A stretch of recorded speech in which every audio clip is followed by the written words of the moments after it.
हुताशन ने अपने आप में जितने द्रव्य आए सबको भस्म किया है। हुताशन ने जितने द्रव्य आए हैं सबको भस्म किया है मित्र। इच्छाएं इतनी लंबी हो चुकी हैं कि जगत का संपूर्ण पदार्थ तुम्हारे लिए भस्मभूत हो रहा है। धनुष योगी को जिसने ज्ञानियों चित्त पर नहीं चला, अब विषय को ऊपर बढ़ाइए, चित्त पर नहीं चला, चित्त पर नहीं चला, चैतन्य पर चला। चित्त के बीच में, चित्त नहीं मन, चित्त के बीच में, चैतन्य के बीच में मित्र भरोजे जी। तो कल 4 माला की आपने बात की थी, उस 4 माला में आपकी अंतिम माला पर विचार करना और यहां आ जाइए। मात्र मात्र मात्र मन पर स्थापित होना, ये मेरे पुरुषार्थ की इति नहीं है। मन पर स्थापित होना ये पुरुषार्थ की इति नहीं है। मन के स्वीकार लेना ये पुरुषार्थ की इति नहीं है। मेरा पुरुषार्थ तब तक चलेगा। 2 प्रकार के युद्ध होते हैं, या तो संधि हो जाए, यह सामने वाला शत्रु रविसेन भैया आकर के हाथ जोड़ ले, युद्ध को शांत कर दिया, या फिर शत्रु पक्ष अपनी हार स्वीकार करके और मित्र आपको भेंट देकर चला जाए। तो कुछ साम्राज्य जो होते हैं उतने संतुष्ट हो गए, ठीक तू अपने में जिए मैं अपने में जीता। पर कुछ ऐसे भी लोग होते हैं, इससे काम नहीं चलेगा, इससे काम नहीं चलेगा। बोले आज जो है आप मेरे प्रभाव से शांत हो रहे हो, कल पुनः तुम उखड़ सकते हो। तो सामने वाला क्या करता है, मुझे तुम्हारी विभूति नहीं चाहिए, मुझे तुम्हारी भेंट नहीं चाहिए, मैं शत्रु को जल मूल से समाप्त करूंगा। हिंसा मत चले जाना, विषय समझना। साम्राज्य कहता है मैं तब श्वास लूंगा जब शत्रुगण का पूर्ण अभाव होगा और सारा साम्राज्य और भूम राज्य मेरा होगा। विषय आपको लग रहा है कि राजकथा चल रही, क्या राजकथा नहीं है। आज तक मैंने प्रवचन में ये नहीं कहा कि भगवान ने विचार किया, ये कहा है भगवान ने व्याख्यान किया। यहां स्थिर रहना आप लोग, कर्म से संधि कर लेना, कर्म से संधि कर लेना। सुमित भैया ये कमजोरी है।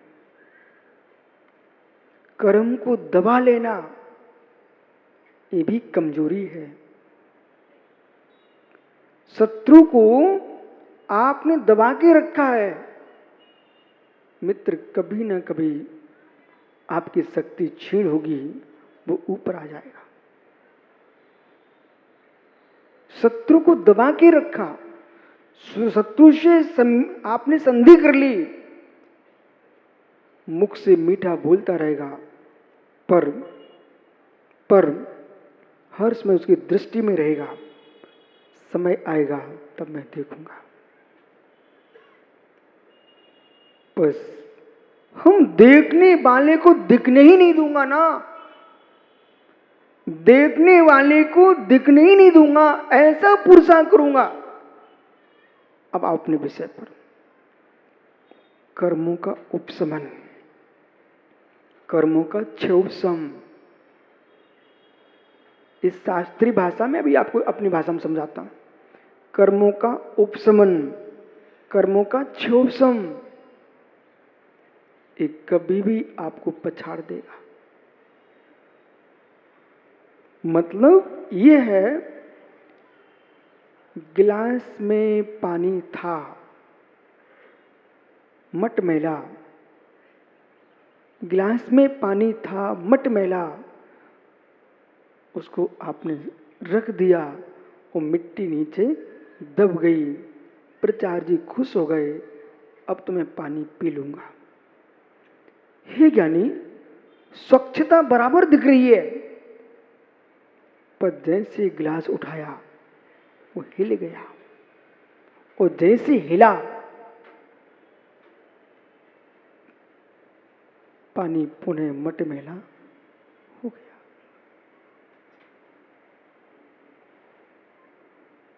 दूसरे गिलास में पानी था, प्यास तीक्ष्ण थी, और संजय पंडित सोच रहे थे, अलवर संजय, कि पानी पीना है तो कोई बात नहीं है, अब जब स्वच्छ पानी मिल ही नहीं रहा है तो थोड़ा मटमैला पिए लेता। पर ज्ञानी जैसे मटमैला पानी पिया, आपने उस पर कोई गौर नहीं किया, वही मटमैला पानी पीते पीते शरीर में रोग हो गए, और एक दिन ऐसा आया, पीलिया रोग से ग्रसित हो गए, पांडु रोग हो गया, और वैद्य के पास गए। वो सीधा सीधा बोलता, मित्र आपने कोई खंती का मटमैला पानी पिया है। बोले हाय, मैंने तो सोचा था प्यास बुझाऊंगा इसलिए पी लिया था, पर बेटे तुमने पिया जरूर, रोग तो हुआ है। ये दोनों पानी में से कौन सा पानी श्रेष्ठ है? जिसकी मिट्टी दब गई थी अथवा मटमैला? दब गई थी ठीक है, उसकी अपेक्षा, मटमैले की अपेक्षा, लेकिन दोनों के अंदर मिट्टी है। जो मिट्टी दबी हुई थी, मालूम भदौरिया जी, आप ये बहुत ऊंचे सिद्धांतों की भाषा सुन रहे हो, उसको मैं आपको गिलास मिट्टी में दिखा रहा हूं। वो मात्र प्रवचन हो रहा है इसलिए समझ रहा हूं, नहीं, ये आपके साथ होता है। कभी कभी प्राचार्य जी गुस्सा तेज आती है किसी निमित्त से, पर आप भैया विद्वान आदमी हैं और लोक में सम्माननीय हैं, यहाँ अपना कसाय बिखेर दूंगा तो सब काम बिगड़ जाएगा, तो वहीं की वहीं अपने अंदर की कसाय को दबा लेती। ये सत्य है कि नहीं? इसका नाम है उपशम। उपशम मतलब दबा लिया, उपशम, समझ गए ना? और कभी कभी सोचते हो दिखाएंगे नहीं तो सामने वाला मानेगा नहीं, परंतु ऊपरी ऊपरी क्या हो रहे हैं, ऊपरी ऊपरी कसा कर रहा हूं, और सुमित भैया ऊपर से आपने थोड़ा डांट दिया, पर भीतर से शांत हो। ऐसा होता कि नहीं? घर तो इसी के बल पर चल रहा आपका, घर तो इसी के बल पर चल रहा आपका। ज्ञानी जैसे इसके बल पर घर चल रहा है, इसी के बल पर संसार चल रहा है। इसका नाम है क्षोभसम, इसका नाम है क्षोभसम। कुछ कसाय उखड़ी है, कुछ कसाय दबी है, मतलब भावों की मिश्र धारा, भावों की मिश्र धारा, परिणामों की मिश्र धारा, कसाय रूप भी है और शांत रूप भी है। लेकिन ये दोनों की दोनों घातक हैं, लेकिन ये दोनों की दोनों घातक हैं। अब आगे बढ़िए, ये दोनों की दोनों घातक हैं। जिसको दबा के रखा था, यदि गिलास में पंडित साहब धक्का लग गया तो पुनः पेट में कचड़ा जाएगा, और यदि कचड़े से युक्त पी लिया तो बीमार होंगे। वज्रसेन भैया अब यहां ध्यान दो। हे मित्र, यदि जीव ने कसाय सहित पी लिया तब भी कष्ट है, वो कसाय उगड़ गई तब भी कष्ट है, इन सब का जनक चित्त है। संगी जीव के लिए, कसायों के लिए सहयोग दे रहा है चित्त, वो असंगी जीव के लिए कसायों की पूर्ति करा रही संज्ञाएं। आहार, भय, मिथुन, परिग्रह, ये 4 संज्ञा जो है एक इंद्र से लेके 5 इंद्रिय जीव तक को यानी परेशान किए हैं। जिस भूमि में धन गड़ा हुआ है, वृक्ष की जड़ें भी उसी ओर जाती है। जहां आर्द्रता रहती है, वृक्ष की जड़ें उसी ओर जाती है। मित्र, 2 वृक्ष सामने लगा देना, अब विश्वास रखना, 2 यूं नहीं जाएंगे, यूं आके परस्पर में यूं हो जाते हैं। उनके अंदर मिथुन संज्ञा है। खाद पानी तो आप देते ही हो, आहार संज्ञा है। और उनके इतनी संवेदनाएं रहती है, आपकी कुल्हाड़ी को देख करके उनके अंदर भी कष्ट होता है, भय संज्ञा है। जब ऐसे वृक्ष हैं आपकी इस धरातल पर, यदि सौभाग्यवती स्त्री पानी डालने जाए तो फूल जल्दी खिलते हैं। और मित्र, ऐसी वनस्पतियां हैं जिसका सौभाग्य छिन चुका है, ऐसी स्त्री वो चारित्रहीन हो और फल फूल से युक्त बगीचे में प्रवेश कर जाए, मित्र फूल झड़ जाते हैं।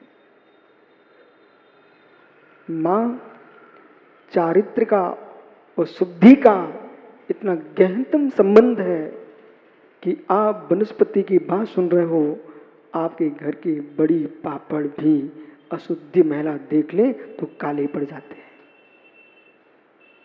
ये बोलो सत्य है कि नहीं? जो आप इसे सत्य मानते हो तो मेरी बहनों, अपनी बेटियों को समझाओ जाके, बेटा शुद्धि अशुद्धि का ध्यान रखो। ये आज युवाओं की, बच्चों की बुद्धि भ्रष्ट क्यों हो रही है? क्योंकि 4-5 दिन की शुद्धि अशुद्धि तुम्हारे घर से भाग चुकी है।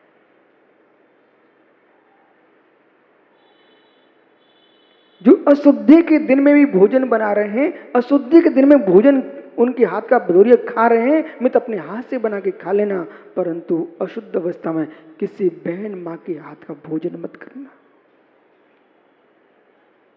जिस नारी को देख करके पापड़ काला हो सकता है, जिस नारी को देख करके बड़ी नष्ट हो सकती है, मित्र उस नारी को देख करके बुद्धि तुम्हारी सुरक्षित कैसे रहेगी?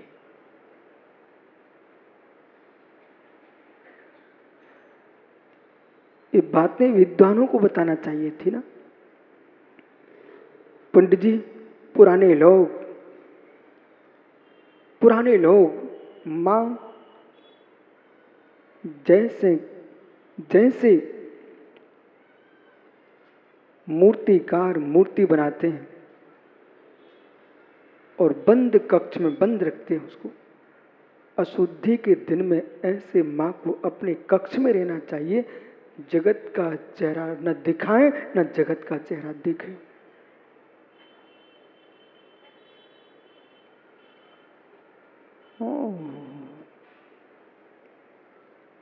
जैसे ज्ञानियों अशुद्ध अवस्था में महिला के दिखने से खाद्य सामग्री बिगड़ जाती है, ऐसे भाग्यहीन किसी पुरुष और नारी के देखने से फल फूल से युक्त वृक्ष भी अपने फलों से पतित हो जाते हैं और उनके पुष्प झड़ जाते हैं।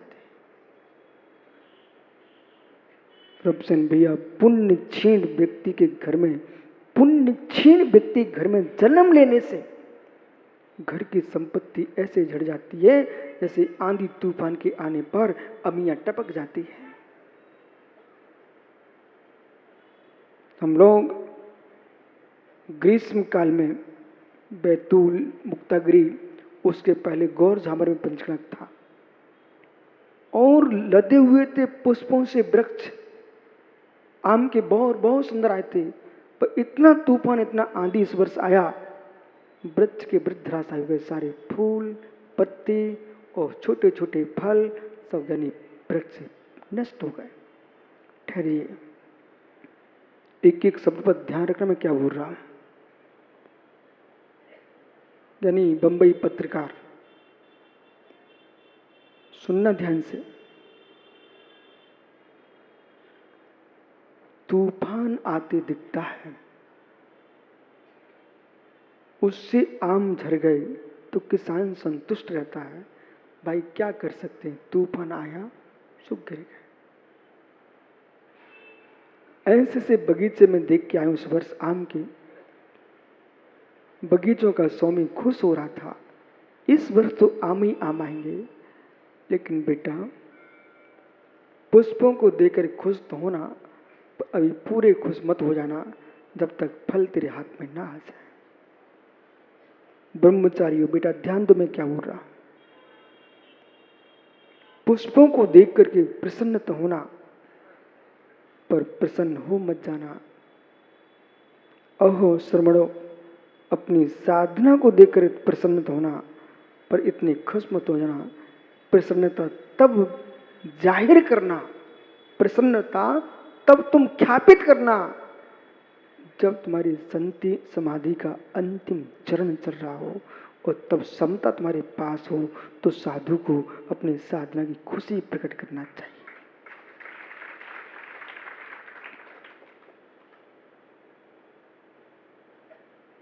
और नेता को अपनी खुशी उस दिन प्रकट करना चाहिए जब जिस दिन से नेता कार्य प्रारंभ किया था रवसन भैया, उस दिन से लेकर के अंतिम दिन तक कोई दाग ना लगा हो। अपनी नेता अपनी दीपावली मनाए।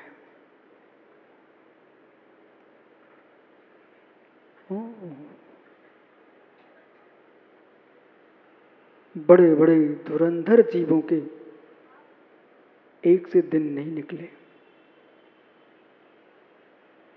बड़े बड़े धुरंधर जीवों के एक से दिन नहीं निकले। क्या हो गया आप सबको आज? बड़े बड़े धुरंधर जीवों के एक से दिन नहीं निकले।